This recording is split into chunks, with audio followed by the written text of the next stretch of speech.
Shalom, selamat pagi Bapak Ibu dan Saudari. Sebelum kita membaca dan mendengarkan firman Tuhan, terlebih dahulu kita satu dalam doa. Mari kita berdoa. Kami mengucap syukur Tuhan atas segala penyertaan-Mu dari rumah kami yang tinggal di tempat ini. Sekarang Tuhan, kami akan mendengarkan firman-Mu.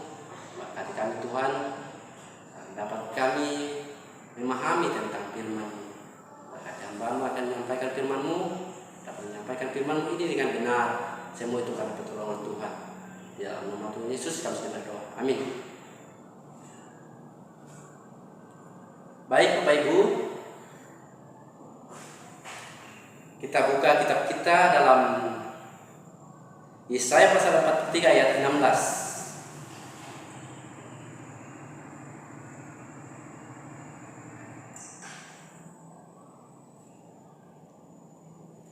Sebelum saya jauh membahas tentang firman Tuhan, saya mau bertanya kepada Bapak Ibu dan Saudari, lalu apa lagi yang diingatkan Tuhan kepada bangsa Israel pada waktu Dia memperkenalkan dirinya lagi kepada mereka? Tuhan menginginkan kepada mereka bahwa Dia adalah Allah yang menciptakan Israel. Israel adalah bangsa Tuhan. Tidak lahir karena kebetulan saja. Bangsa Israel lahir dan berkembang berdasarkan rencana dan maksud Tuhan.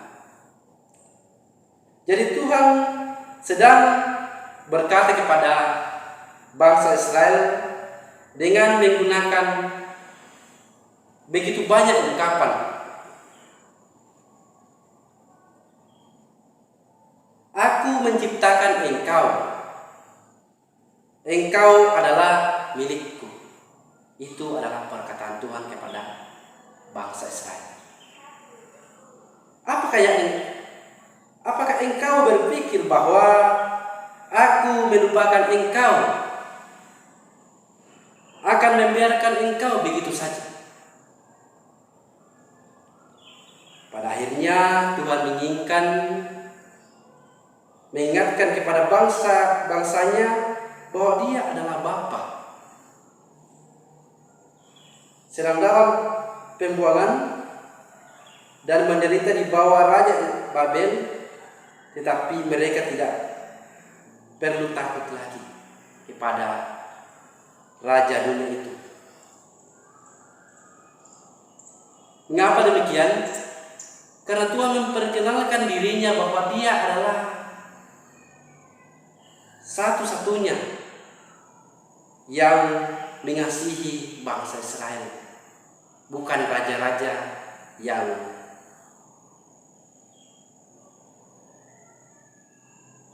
memperlakukan dia tidak baik.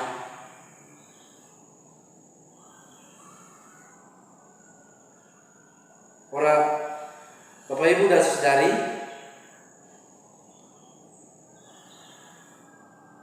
tema yang saya angkat ini yaitu Dia sanggup buka jalan.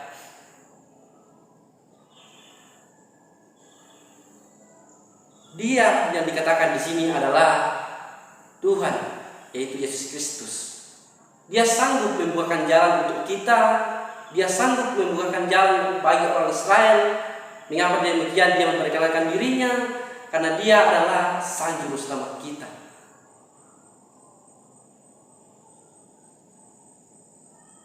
Jemaat memahami bahwa Allah dengan keberkuasaannya Dia sanggup membuat jalan melalui laut.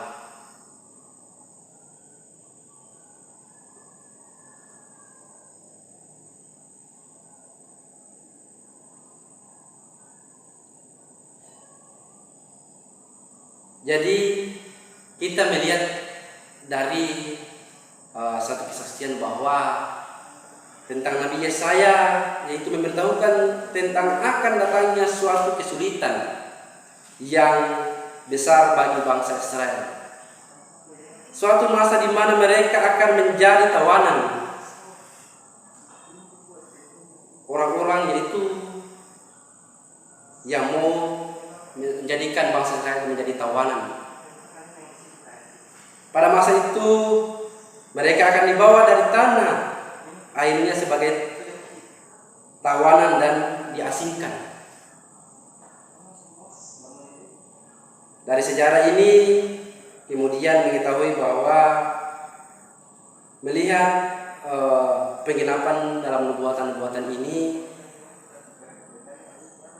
kita diingatkan atas bangsa Israel, bahwa bangsa Israel itu harus lebih sungguh-sungguh mendekatkan diri kepada Tuhan.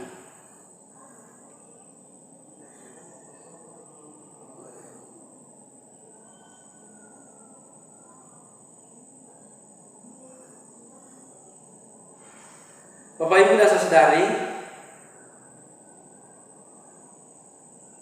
mirasakan siang mereka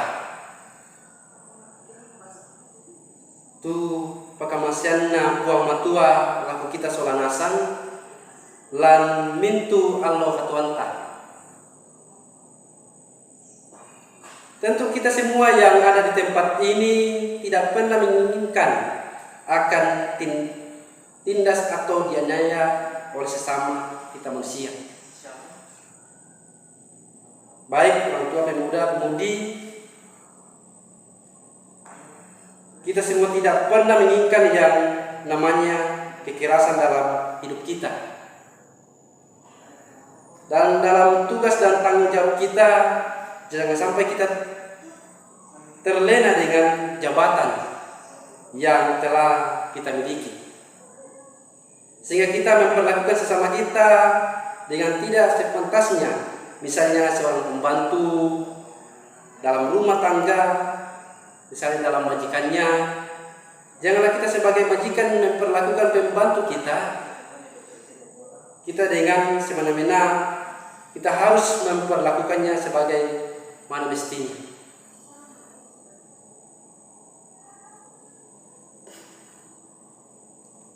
Percayalah, Tuhan selalu buka jalan bagi setiap orang yang melakukan kehendak-Nya. Apakah kita mengingat masa lalu di mana Allah selalu buka jalan? Kita dapat lihat dalam Mazmur Yesaya pasal 43 ayat 18 sampai 19. Firman Tuhan mengatakan, janganlah ingat-ingat hal-hal yang dahulu. Janganlah perhatikan hal-hal yang dari zaman purbakala. Ayat 19 ini kita lihat bahwa aku hendak membuat sesuatu yang baru yang sekarang sudah tumbuh. Belumkah kamu mengetahui yang akan hendak membuat jalan di padang gurun dan sungai-sungai di padang belantara?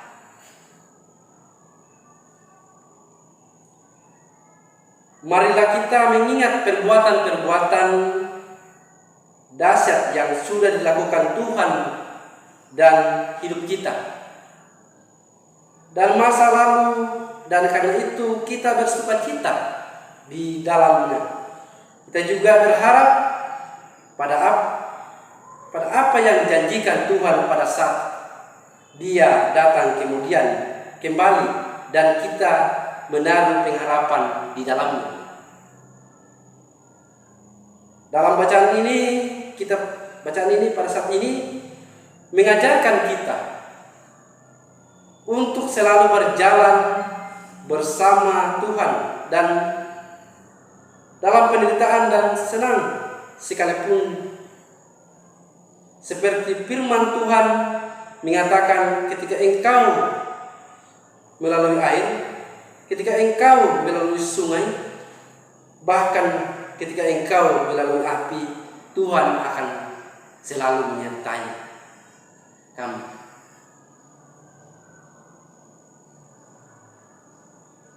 Untuk menutup firman Tuhan dalam bacaan ayat 21, umat yang telah dibentuk bagiku akan memberitakan kemaksuranku. Lakukanlah kehendak Tuhan sesuai dengan jalan yang dikehendakinya. Yang dikatakan berbahagia adalah kita semua yang mendengarkan firman Tuhan dan melakukan kehendak Tuhan. Amin, firman Tuhan.